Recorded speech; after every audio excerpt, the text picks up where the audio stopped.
মধুবন নামের এক ছোট্ট গ্রামে বাস করত গরিব কৃষক হরিদাস। তার স্ত্রী মালতী সবসময় সাদামাটা জীবনেই খুশি থাকতেন, কিন্তু সংসারে অভাব আর দুঃখ যেন প্রতিদিন তাদের পিছু নিত। হরিদাস, প্রতিদিন তুমি ভোরে মাঠে যাও, খেটে খাও, তবুও ঘরের সুখের মুখ দেখতে পাই না। কখনো মনে হয় আমাদের কপালে কি আর ভালো দিন আছে? ধৈর্য ধরো মালতী, কষ্ট একদিন ফল দিবে। মাটির মতো মানুষও ধৈর্য রাখলে একদিন ফসল ফলায়।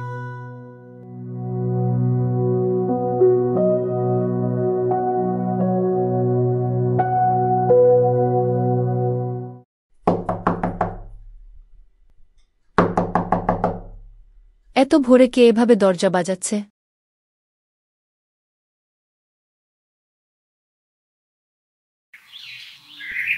হরিদাস, আমার পাওনা টাকা কোথায়? অনেক দেরি হয়ে গেছে। সেটুজি, আমি তো গত মাসেই সুদ সহ সব টাকা দিয়েছি, এখন আবার কিসের দাবি করছেন?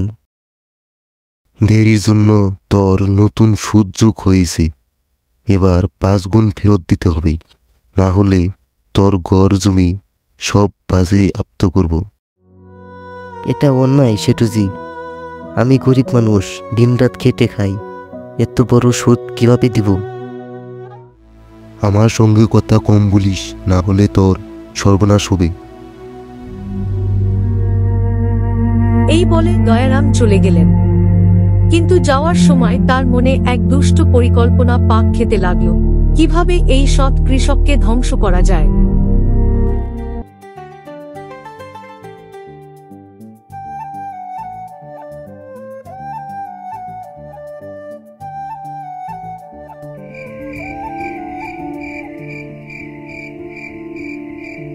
শোন কালু, গ্রামের মন্দিরে যে সোনার গহনা আছে সব আমার চাই। আজ রাতে চুরি করব, আর দোষ চাপাবো ওই হরিদাসের গাড়ি।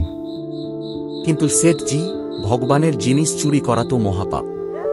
আমার হাত কাঁপছে। চুপ, ভগবানের কাছে গহনার দরকার নেই। টাকা সম্পদ মানুষের হাতে থাকতে ভালো। ভয় পাস না, আমি আছি।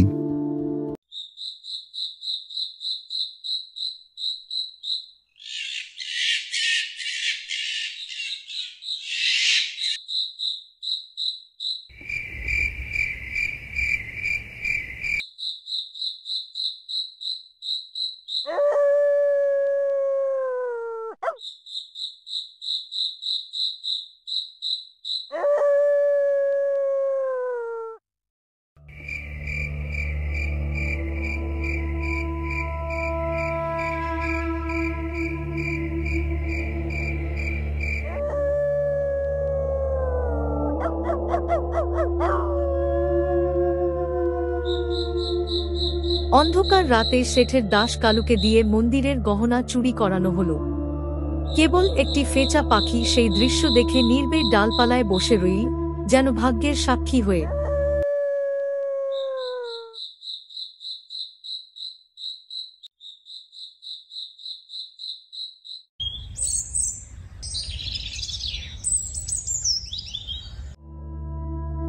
কে এমন পাপ করলো? আমি দেখছি কাল রাতে হরিদাস মন্দিরের পাশ দিয়ে ঘুরছিল, নিশ্চয় ওই চোর। ওকে গ্রাম থেকে তাড়িয়ে দাও, পাপীকে শাস্তি দাও।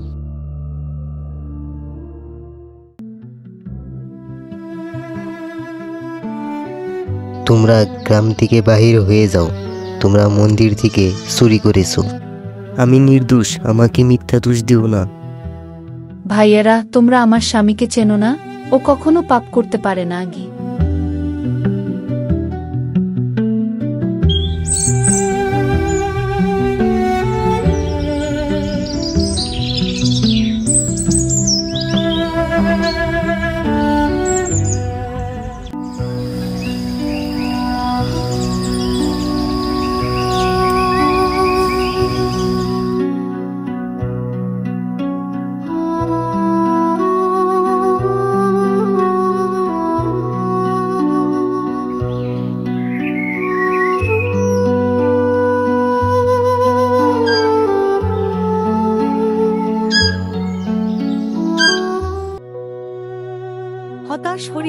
জঙ্গলে গিয়ে এক সাধুর দেখা পেলেন। বাবা, আমার উপর অন্যায় হয়েছে। আমি চোর নয়, অথচ গ্রামবাসী আমাকে তাড়িয়ে দিয়েছে। আমি জানি বেটা, অন্যায় যখন চরমে ওঠে তখন সত্যের আলোয় সব প্রকাশ পায়। ভগবানের ওপর ভরসা রাখো। রাতে পেঁচা পাখিটা সব দেখেছে। তাকে বিশ্বাস করাতে পারলে সেই তোমার পক্ষে সাক্ষী দেবে।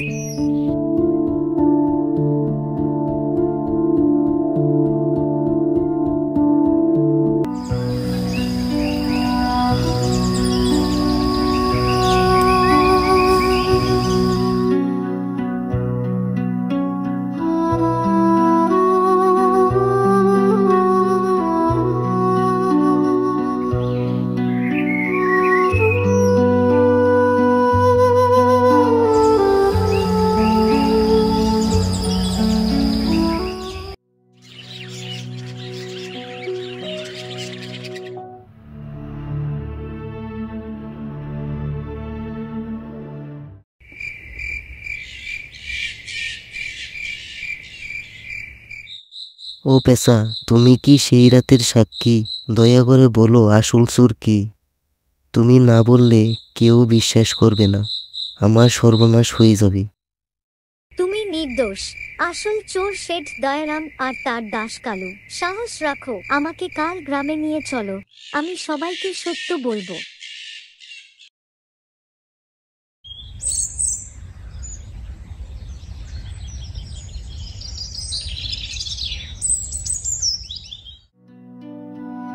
গ্রামবাসী আমাকে চোর বলে তাড়ানো হয়েছিল। আজ আমার সাক্ষী এসেছে। একটা পাখির কথা শুনে আমরা কিভাবে বিশ্বাস করব? আমি নিজের চোখে দেখেছি। সোনার গহনা এখনো শেঠের ঘরে আছে।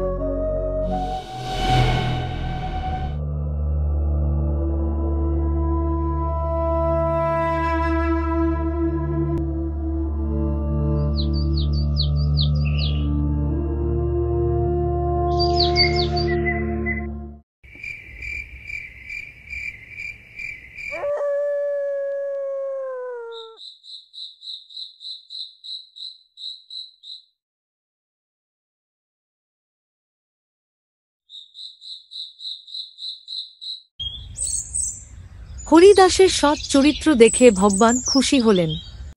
রাতারাতি তার ভাঙা কুঁড়ে ঘর বদলে এক সুন্দর পাকা বাড়ি হয়ে গেল।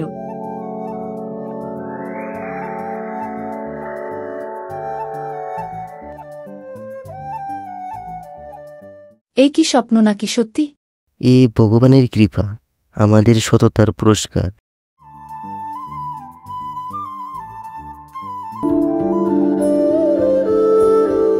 লোভ মানুষকে ভেতর থেকে পুড়িয়ে দেয়, তাকে অন্ধ করে ফেলে।